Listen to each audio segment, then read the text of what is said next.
Uma criatura bem diferente das demais começou a se aproximar da primeira mulher de todas. Ela se enrolou em uma árvore proibida e parecia estar prestes a dizer alguma coisa. Hoje nós sabemos que essa criatura era uma cobra. No entanto, ela era muito mais do que isso. Ela podia falar, e isso não era uma prática comum entre os primeiros animais da criação divina. Então, poderíamos dizer que não era bem uma cobra. Era outra coisa. Era quase como se fosse uma criatura que ia além do que Deus havia criado. Eva não conseguia ter o discernimento para simplesmente ignorar a cobra. Não era possível entender as intenções do animal logo de cara. Mas não parecia ser das melhores. A primeira mulher de todas não sentia vontade nem desejos desde que foi criada. Só que isso estava prestes a mudar. Deus não impôs nenhuma restrição sobre o que Adão e Eva tinham ou não que fazer. O casal estava livre para aproveitar as criações divinas e viver uma vida sem sofrimentos.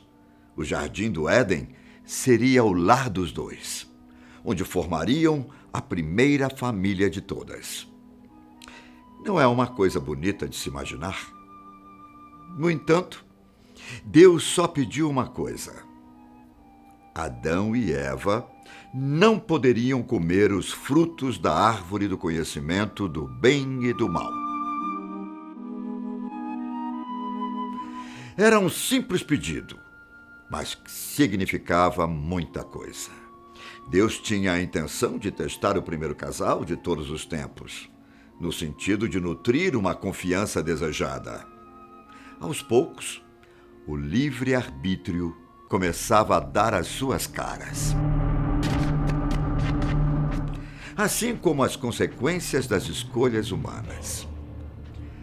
Adão não estava tão longe de Eva quando a cobra começou a puxar conversa. Ele poderia muito bem ter impedido que o animal persuadisse Eva. Mas a sua omissão foi um grande e lastimável erro.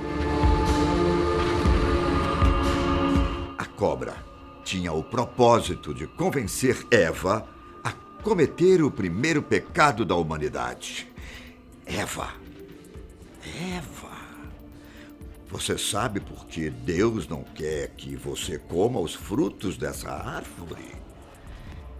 É porque Ele não quer que vocês saibam como as coisas funcionam.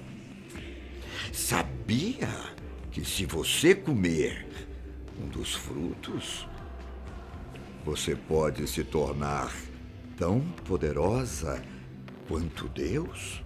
Foi aí que Eva sentiu o desejo de comer a fruta proibida, que parecia mais apetitosa do que antes. Adão não fez nada para impedir e acabou comendo também, quando Eva ofereceu um pouco da fruta. Como num piscar de olhos, a chance de viver próximo de Deus havia acabado. O casal sentiu vergonha da nudez, da desobediência e não conseguiam mais aproveitar as maravilhas do Jardim do Éden. Deus não encarou o pecado com bons olhos e não permitiu que os dois continuassem perto de sua presença. Condenados e expulsos do Jardim do Éden, os dois não tiveram acesso à árvore da vida. Querubins com espadas flamejantes, impediram que eles comessem o fruto mais importante de todos.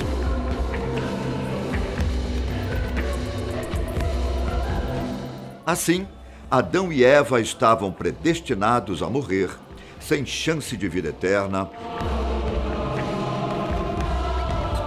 ou de qualquer coisa nesse sentido.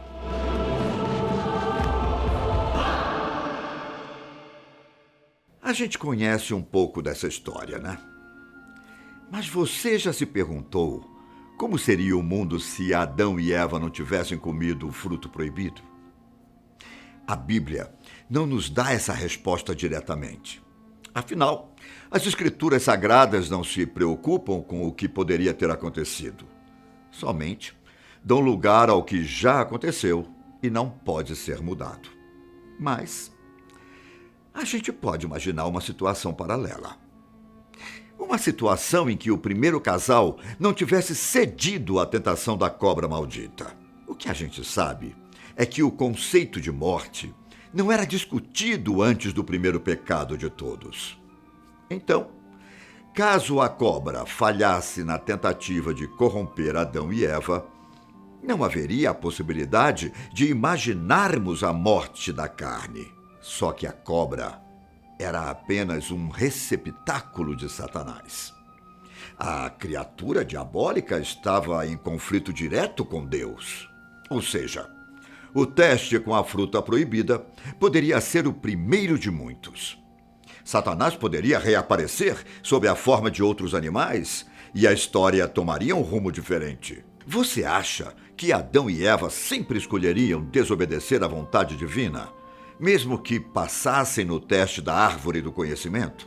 Em Gênesis, Deus condena a cobra por ter conspirado contra os primeiros seres humanos. É por isso que ela rasteja, sem chance de ter membros superiores e posteriores.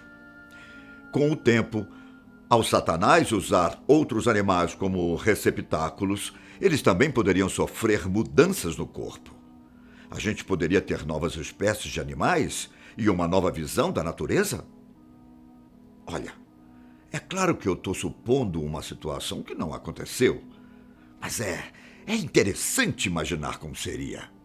Ainda mais se levarmos as histórias bíblicas como fonte de nosso roteiro. Bom, mas se Adão e Eva resistissem a todas as tentações, eles provavelmente continuariam vivendo na presença divina.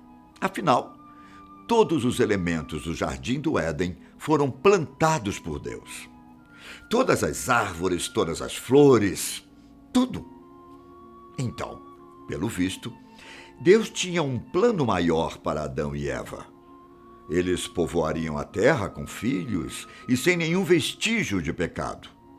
A maldição da morte não seria repassada para Abel e Caim. As pessoas viveriam sem sofrimento, sem doenças, sem ganância, sem competição e com uma inteligência voltada para o desenvolvimento da vida.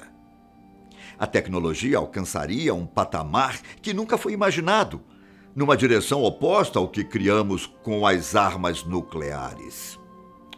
Não teríamos motivos para criar conflitos ou guerras mundiais. Além disso, o conceito de continentes, países e nações seria bem diferente. Só que, uma hora ou outra, toda a Terra estaria recheada de centenas de milhares de famílias. Ninguém teria morrido ou sofrido os males de pragas ou epidemias. Deus poderia interromper a fertilidade humana ou arrebatar algumas pessoas para trabalharem no plano celestial. Ou, sei lá, o Senhor de todas as coisas poderia levar algumas famílias para outros planetas. O que você acha disso? Poderia ser uma possibilidade? Ok, eu acho que fui longe até demais. Vamos voltar um pouco no tempo e entender a questão sob outro ponto de vista. Olha só, sem o pecado humano, não precisaríamos de uma ponte para falar com Deus. Dessa maneira, Jesus não precisaria descer à terra e salvar a humanidade com a sua crucificação. Isso é muito bom e, ao mesmo tempo, um pouco frustrante. Será que as pessoas não conheceriam o maior homem que já passou pela terra? Ou Jesus apareceria de uma outra forma? A Bíblia não faz menção a nada disso, como eu já disse lá atrás. Mas é sempre bom pensar no que aconteceria se os caminhos bíblicos fossem diferentes. Você tem alguma teoria? Compartilha comigo. Obrigado por assistir o vídeo até aqui. Não se esqueça de se inscrever no canal, dar like e ativar o sininho para acompanhar os próximos. Um grande abraço e nos vemos em breve. Tchau!